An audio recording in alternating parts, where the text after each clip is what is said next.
Yesu ashimwe. Shalom shalom. Buri wese nahaherereye, Imana ihabwe icyubahiro, Imana isingizwe. Reka turirimbe uyu muririmbyi w'107 mu ndirimbo zo mu gakiza. Haleluya. Twemezwa n'iki ko tuzagera mu ijuru n'umwuka wihoraho, ibyiringiro nk'ibyo twabihabwa nande n'umwuka wihoraho, dushaka uwo Mwuka Wera wera ni Yesu wawutugeneye, dushaka uwo Mwuka Wera wera ni Yesu wawutugeneye. Mwuka Wera akora imirimo ikomeye, niwe wemeza abantu tutagira ubwoba cyane iyo tutamwumva, twibaza icyo twakora, dushaka uwo Mwuka Wera wera ni Yesu wawutugeneye, dushaka uwo Mwuka Wera ni Yesu wawutugeneye. Mu gihe ubona kutagifite urukundo, menya ko Mwuka yabonye kuyoborwa n'umubiri wawe gusa, musaba uti garuka, dushaka uwo Mwuka Wera wera ni Yesu wawutugeneye, dushaka uwo Mwuka Wera wera ni Yesu wawutugeneye.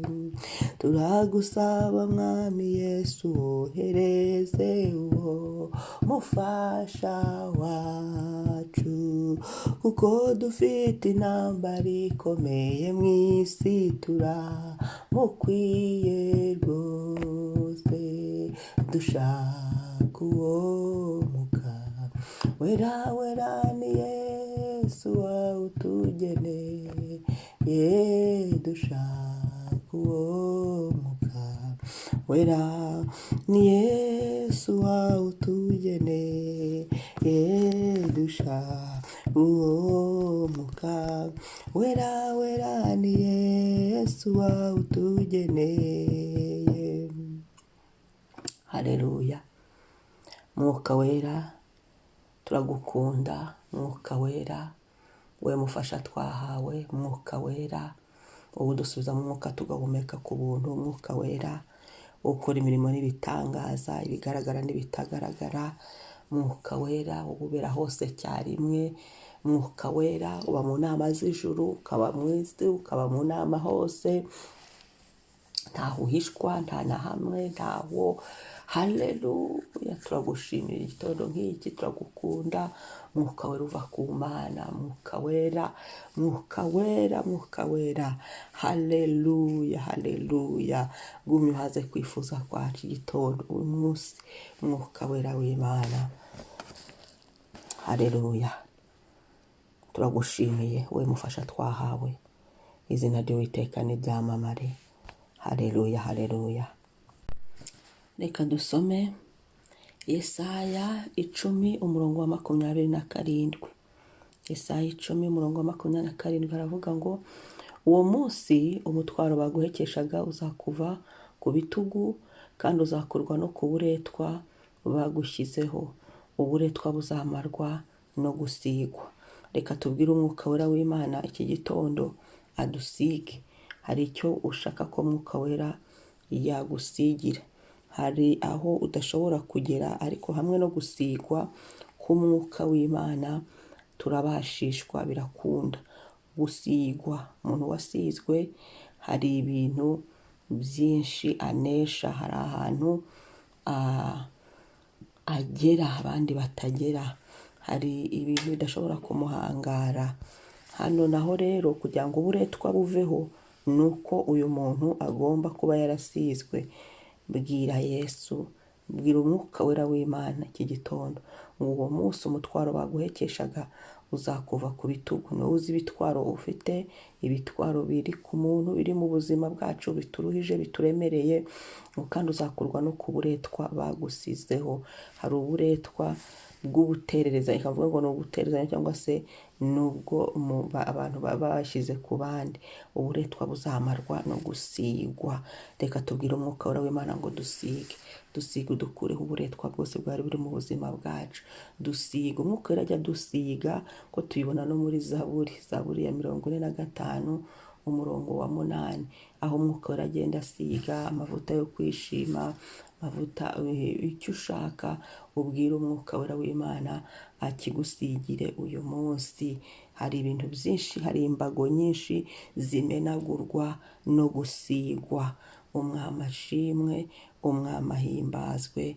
Reka dusenge tubwire Umwuka Wera ngo ngwino dusige. Icyo wifuza ko Umwuka aragusigira ni wowe ukizi, umubwire, araza arabikora, adukureho izo mbago, adukureho ubwo buretwa, amenagura ibyo byose uyu munsi. Ni uyu munsi rero wo gukurwaho imitwaro, wo gukurwa mu buretwa bwose bari baradusizemo, cyangwa se twari turimo, cyangwa se twishyizemo. N'umuntu wishyira mu buretwa we akaba ari we nyirabayazana.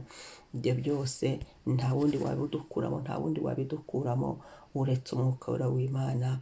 Mu kimenyetso cyo gusīgwa adusiga. Umwuka Wera agenda agaragara mu buryo butandukanye. Hari ahamanuka nk'imbaraga z'umuriro, hari aho yamanutse nk'inuma igihe Yesu yari amaze kubatizwa. Hari aho Umwuka Wera w'Imana agenda yigaragaza mu buryo butandukanye, ariko uyu munsi turamubwira ngo dusige. Haleluya! Umwuka Wera w'Imana turi hano. Haleluya! Turi hano Umwuka Wera w'Imana, turi hano, kandi ni wowe wenyine, ni wowe twifuza, ni wowe twifuza ngo dusige, gusigwa guturutse mu ijuru. Dusige Mwuka Wera w'Imana iki gitondo. Ntacyo tugushinja, kuba turiho ni wowe, kuba tugenda ni wowe, ariko hari aho tutabasha kurenga, hari aho twifuza kugera, hari impinduka. Turasenze ngo uyu munsi dusige kurabagirana, dusige uburetwa bwari buturiho buveho, dusige aho tutabashaka kurenga tuharenge, dusige imbago zari ziri mu buzima bwacu zimenagurike, dusige ibirenge byacu bisigwe, igihimba cyacu gisigwe, amaguru n'amaboko bisigwe, umutwe wacu usigwe. Dusige Mwami. Haleluya! Dusige. Mwuka Wera w'Imana, Mwuka Wera w'Imana, iki gitondo turakwifuje dusige ibyishimo, dusige amahoro, twuzuze iki gitondo. Mwuka Wera w'Imana udusige uburetwa bwose buvemo, menagura gusigwa k'uyu munsi. Haleluya! Kumenagura imbago, kumenagura ibikuta. Yesaya 10:27 aravuga ngo uwo munsi n'uyu munsi Mwami, umutwaro baguhekeshaga uzakuva ku bitugu. Dusige Mwami, ngo izi mbago zizamenagurwa no gusīgwa. Mwuka Wera amenagura imbago zawe, dusige kunesha, dusige gutsinda, dusige mu izina rya Yesu. Siga ku maso yacu arabona, siga ku matwi yacu arumva, siga ibiganza byacu birakora ibyo butwari biranesha, siga ibirenge byacu, intambwe zacu zisige, ziragira imbaraga, zirabatuka. Haleluya! Mwuka Wera w'Imana tegeka, dusige kurabagirana, dusige igikundiro, dusige mu izina rya Yesu, mu mbaraga za Yesu, mu butware bwa Yesu, mu gukora kwawe Yesu. Urakoze Mwana, urakoze Papa. Udusige guseka, udusige ibihe byiza, wongere udusige kandi kumenya Imana, wongere udusige ibindi byose byari bituriho, ibindi byose bari baradusize, ibindi byose byari byaratwisize, ibyo byose biveho bimarweho n'imbaraga zawe n'umwuka wawe wera, umwuka wera w'Imana. Haleluya, haleluya.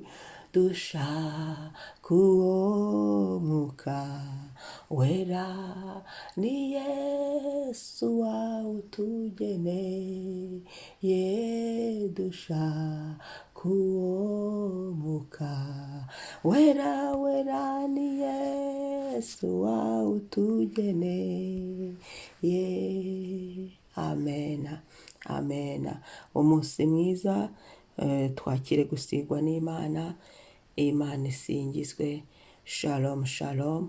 Mwari kumwe na Mama Ebenezer kuri mikoro. Wibuke gukora subscribe na share